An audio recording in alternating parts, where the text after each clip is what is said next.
Hello, everyone. I'm Bradford, And I'm Bradford. and this is Spooky Time with Bradford and Bradford. Hand motions, theatrical. All right, everybody, welcome back to Bradford and Bradford's Spooky Time.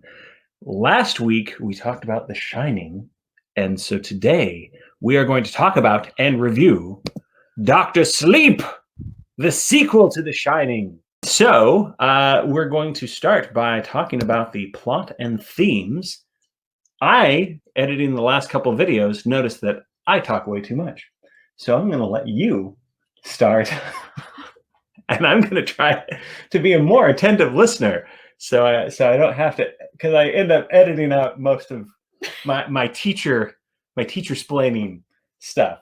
So take it away, Bradford. Yeah, so Dr. Sleep has an interesting plot. It is an interesting setup to follow because it's a sequel to the movie The Shining, which is different than the book The Shining. But Dr. Sleep is the sequel to the book, and now they're trying to make a sequel to the movie/book. So it's hard to do things. Yes, so it's a sequel to that has elements of the book that it's responding to and elements of the movie that it's responding to. So it follows Danny as an adult now, who became an alcoholic like his father. There he is in the thing, checking out the old hotel. Yeah, and basically it's more about The Shining, that the ability that Danny has, and he meets a little girl who's really powerful. He meets the main villains. This is not the main villain. This is the, or maybe she is, right? So this is the powerful little girl. Yeah, and then the main villains, which is like these people who, recruit. They're basically vampires because they eat human souls. And they like stab little kids. Yeah, so they don't suck blood, but they suck your soul. Yeah, they the shining energy. Eat people that are dying and stuff. And I guess it doesn't really say, because the people that, you can edit this out, the people that die in the hospice also have steam. That's right. But they only eat the steam from like kids with the Shining. So yes, so that's like the highly potent stuff. Okay. Yes, so the True Knot are the villains, and what's Danny's role in all of this stuff? Basically the little girl gets wind of these people that are doing things, and then convinces Danny via psychic link to help her. Right, because she senses, I don't know if I have a picture of the poor baseball kid, but there are little kids that get stolen away by the True Knot group. Yep. And basically killed, like in bad ways, in a long drawn out painful way, as we see with the poor baseball kid. Yeah, a lot of this is about alcoholism and the pattern of alcoholism. We've got like The Shining. Yes, definitely. Yeah, it's still following very much in the thematic footsteps of The Shining. So we are revisiting these old ghosts. So what's interesting to me about this is that by the time the movie gets like 20 or 30 minutes in, he's gone through a major character arc, right? He's what, 6 years sober when the movie really starts to get into the plot and the scary parts ramp up. So he is a recovered alcoholic, much more than I think Jack Torrance ever was. I know Jack Torrance, 5 months. Yeah, is 5 months in, and so we see, in some ways, we see a cycle that's recurring, but we also see the cycle is broken in this film. All right, so what would you give? Oh, I got to get my handy dandy calculator out so I can keep score. I would give. Oh wait, hang on. I think I'd give it an 8.5. 8.5. And why an 8.5? I think it's good. I never like guessed or was bored with the plot. But I do think the plot layout is more like we gotta go over here, we gotta go over here. And with horror, like The Shining, I think it's best when you feel stuck in some way. Yes. That doesn't have to be the location, but I feel like yes. So there's a lot. You're judging this as a horror movie. Sure. Yeah. Keep that in mind, folks. We are this is spooky time. So in some ways, this isn't that much of a horror movie. Yeah. Right. There's some scary parts. Yeah. It reminds me of the new ones like. You call this genre what?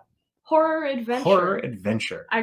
The Goonies are kind of like it, but it's like it's scary elements, but it's wrapped up like in a like thrill adventure. ride, right? Yeah. It's like it's an amusement park roller coaster kind of ride. That sort of this thrills and chills and things like that. Yeah. And so The Shining, these characters are trapped here, and that is scary. And in Dr. Sleep, there's people that are coming after you. That's scary. But having all this sort of freedom to strategize. And they just drive really, across the country. Yeah, in a lot of ways, this to me is much more of a rivalry movie between the girl and Rose of the Hat. Yes, right. And so there's a lot of times where Rose of the Hat is thwarted by the little girl. Yeah. And again, it makes for an exciting movie. I do love the movie a lot. But I'm going to give here's the thing. I'm going to give the plot a little bit lower than yours. I'm going to give it just an 8 because there's something about when they decide like, okay, we've killed all the bad guys except for this one lady, right? The Rose of the Hat lady is left. She's the last one, and she's coming for this little girl who's very scary and very powerful. And so Danny Torrance decides like, so you know where we're going to go? The Overlook Hotel. That's kind of pandering. Yeah. It's mostly to be like, remember what this is? It's really popular. It's like, you want to see these characters remember again? How good this setting was? This creepy girl. Acting and characterization. So what'd you think of the performances? What'd you think of these characters? Yeah. Well, I went first for plot and theme. You want to go first? Like I said, I was talking too much in my last video, but I'll try to keep it short. We need like me on a timer or something like that. All right, so acting and characterization. Well, here's the thing. I really loved the performances. I really liked Danny Torrance. Yeah. There were times when they tried to replace Jack Nicholson. Look at that face. Right? Nobody looks like that. Nobody looks like that, right? So I did appreciate for this scene that they didn't do a deep fake and that they got an actor. And I didn't know until after we watched it that actor who's playing Jack Torrance in this film is the kid from E.T. And we were just talking about how he is such an amazing young actor. And he doesn't do a bad job here, but it's a little strange. Oh, the dog came in and sneezed. It's a little strange,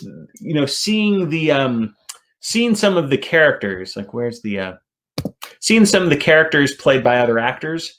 It's a little strange at first, but then there's a theatricality to it that I kind of like, and I really love who they recast. Brechtian.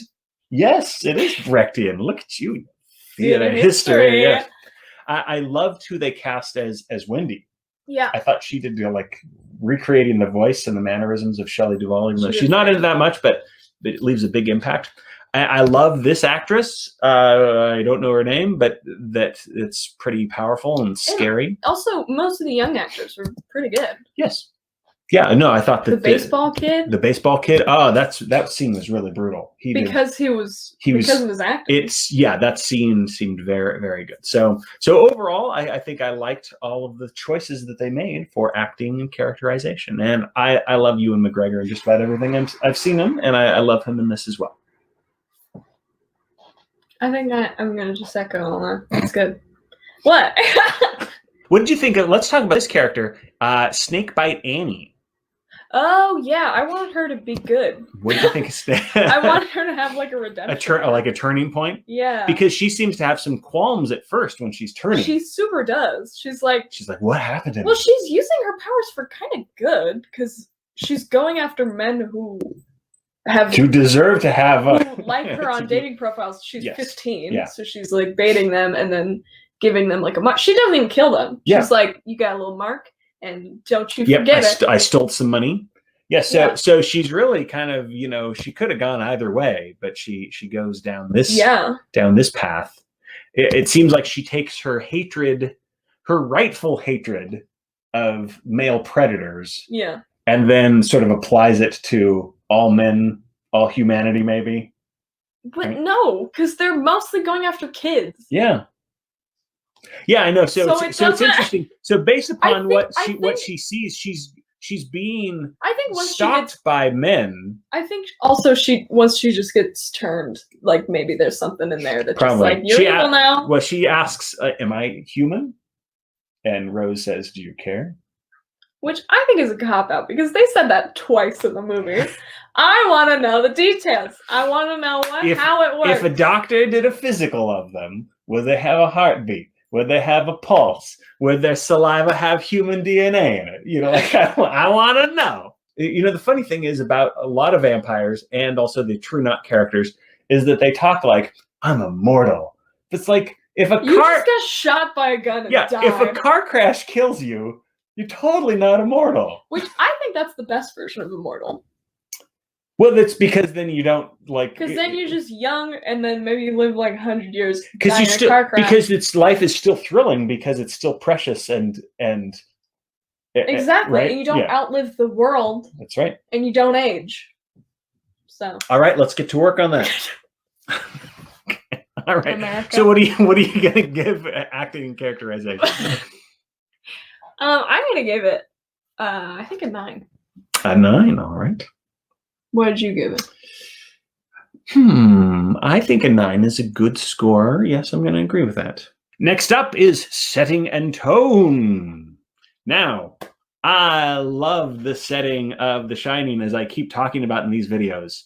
So what did you think of setting and tone for Dr. Sleep?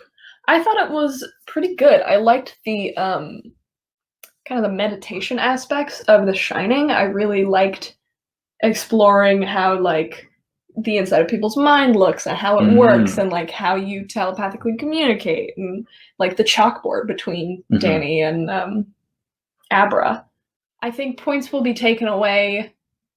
It's hard because it's mixed. I have mixed feelings about them bringing back and basically using for popularity the setting of the original movie, The Shining, because it does kind of take you out. However, some parts were really well done. Like, I think there's just a random scene where Danny is talking to someone in a random office, but the office looks exactly like the Overlook Hotel, and the shots are the same, and I really like that part. But sometimes it's like, and all the callback scenes are really good because it's memory. But then they're like, let's go to the hotel, and it's like, woo, the ghosts are here again. It's us. We're the ghost family. Yeah. Yes. So sometimes it's immersive and sometimes it's not. Yeah. I was really impressed with some of the way they meshed the new stuff in and the callbacks. There's that one scene where he has the flashback. I guess I don't even know how he has a flashback because he wasn't there. He wasn't there. But it kind of does a jump cut of the axe going through. And we rewound that. Right? Because in our brain we just replaced it with the actual scene. We thought it was like, oh, that's a scene. And same shot, same kind of sound screens, everything was about it was like, oh, they just took a little piece of The Shining, and they didn't. They recreated that with the new actors playing Wendy. And that's interspersed in. Yes.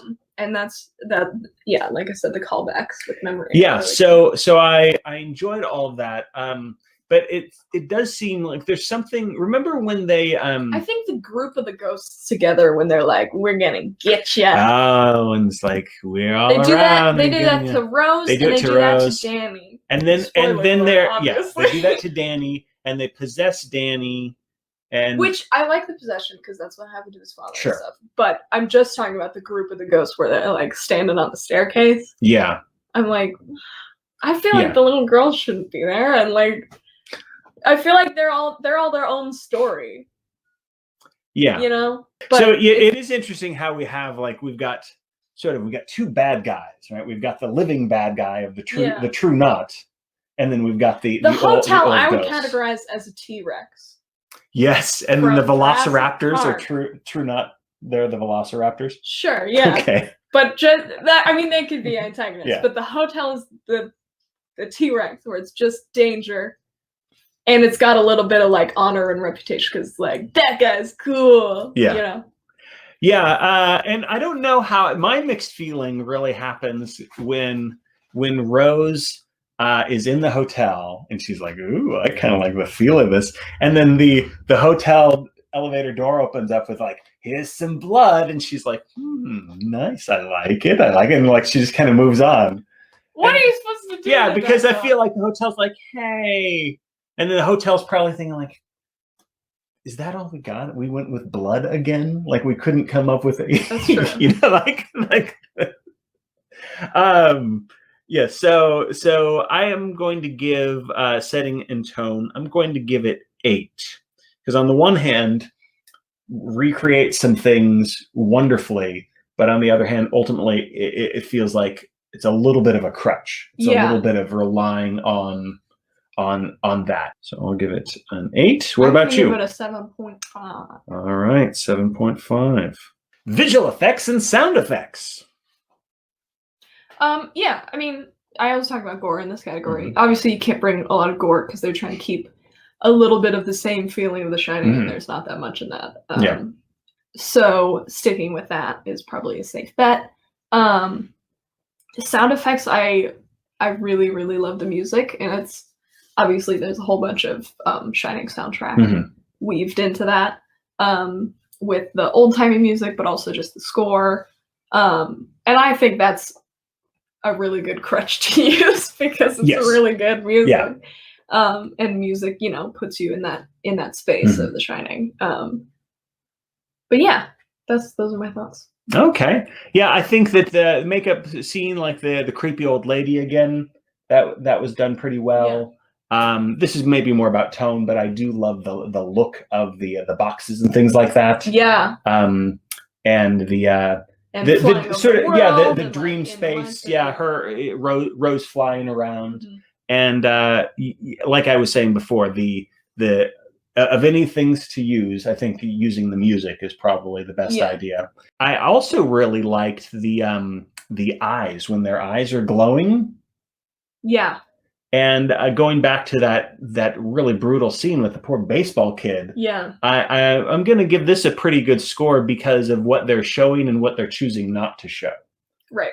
Because that scene was brutal enough, just like hearing the sounds, seeing their eyes. If you saw like a kid holding his guts, then it'd be like, no, I have to like emotionally detach. But you know, it's like, and we were watching it with my wife, and so your mom was like saying like, oh no, like that poor little baby. That made me sadder. That made me because when I watched it in the theaters, I thought this seems brutal, and then I watched it with Sherry, because she's like, it's a kid. It's like, poor little baby. It's like we were trying to have fun watching this movie. Don't break us down. Like, and she tried to ask me about like the parents and like, are they going to get the body to the parents? I know. Like 45 minutes after that kid is dead, she's like, "Did the parents find out? What about the parents?" Oh God! It's like we need the baseball. You know, we need a plot point here. We need this is escalating the stakes. I will give it a 9 because I think the goals of the movie makers, you know, they really hit that. If it was like, I guess if it was completely original, I'd give it a 10. But you know. Okay. Yeah. Yes, I think I will give it a 9 as well. All right, now here we go. The big one, the important one, spookiness. Spookiness. Did I talk first? You want to talk first about spookiness? I talked first. Okay. All right. So for spookiness, again, I love this movie, but it doesn't really scare me. Again, it goes back to the rivalry thing. I'm more sort of excited the way I am. You know what I was thinking of? I was thinking of Alien versus Aliens. Right, so in the movie... Oh, okay. I was like, is that a movie? Because I was thinking of Alien versus Predator. Oh my God. Alien versus Alien. The movie Alien versus... So there's one rogue alien. It's like, I'm gonna save Earth and stop all these aliens. Yeah, that'd be awesome. No, the one movie Alien, and then Aliens. So Alien is a horror movie, and Aliens is a thrilling action movie. Let me say something very smart and good of me. Okay. In Act 3 of a lot of horror movies, there is like sort of a relief, but there's a relief and a payoff because it's like they figured out what they're gonna do. And they turn around and it's like it's fighting time. You know what I mean? Yeah. And you're like, yeah, let's go. Most of this movie was which is an enjoyable experience, but it does take a lot of the fear away. Yes. Because the little girl is badass, which is amazing, and I love it, right? I love it, but because she is so powerful, it takes the edge off of the spookiness. Right. There's dramatic moments, there's surprising moments, there's action-packed moments, and there's a few spooky moments filtered in there. Yeah. But after the baseball kid scene, then it's more of like, we got to get these guys, right? It's more of like, let's get a plan together. Yeah, most of the movie is let's get these guys. Yes, yeah. Yeah. I'm going to give it probably 6.5. It's in the same genre as like It. Let's see. I'm trying to think. I'm close to your score. I want to see, it's funny watching it with Sherry because she jumped a couple times. Yeah. Right? So she yeah, so I guess I'll give it a 7. Okay. Oh no! I lost it. Because you didn't put. I didn't do a thing. Well, we can look we'll just add it later. And here's our score. I thought we were at 68. Here it is. Here's our score right here. What do you think of it? Yeah. Here's our score. There. Look at the score. I'm going to assume that it adds up to a B. Let's say. I'm going to say it's less than The Shining. It's going to be less than The Shining. So it didn't add up to as much as The Shining. It earned a B because it's a thrilling horror adventure, as you say. Yeah. Are you glad that Dr. Sleep exists, or do you think they should have just left The Shining alone? I think I like it. I know that Hollywood has a thing of like, let's bring back the past and nothing else. But I do think this is a worthwhile movie to make because it's interesting and it answers questions about Danny's abilities if you don't want to read the books and you just want to live in like movie world, And I agree with that. I'll add one more thing that it does. Cinematically, it burns down the hotel. And, that's true, because that happens in the original book, The Shining. Yes. And so I think I feel good for Stephen King and other sort of Stephen King purists. Like, we've burned it down. The silver screen has burnt down the hotel. Right. Finally. So I really kind of like that. Yeah. I'm also a sucker for movies that have like kind of a positive afterlife sort of spin on that. So a lot of Dr. Sleep gives me like a little bit of comfort. That's also decreases the spookiness level. That's true. Right? When the hospice people are just kind of crossing over. Because they could have crossed over like, there's hell. There's nothing. Yeah. So I like the comfort. And we didn't talk about the best character. Who's the best character? It's at the hospice. Oh, the cat. The cat. Oh, the cat was wonderful. So, what do you want to watch next, Bradford? You got a Netflix thing that you want to watch. I want to watch one of the Fear Street movies that just came out on Netflix. There's 3 of them, and it might be good, might be bad. It looks like it's at least very imaginative. So we'll check that out, and we'll get back to you. And if there's any spooky movies, you audience member out there, if there's any spooky movies that you want us to watch, leave a comment and let us know, because we're still looking for the spookiest movie. We got to find a movie that gets 9.5 or higher. Okay. Or like 95. 95. Not an A-. I want a straight A movie that spooks us. Spooks us. Yeah. All right. So until next time, I'm Bradford. I'm Bradford. And this is Spooky Time with Bradford and Bradford.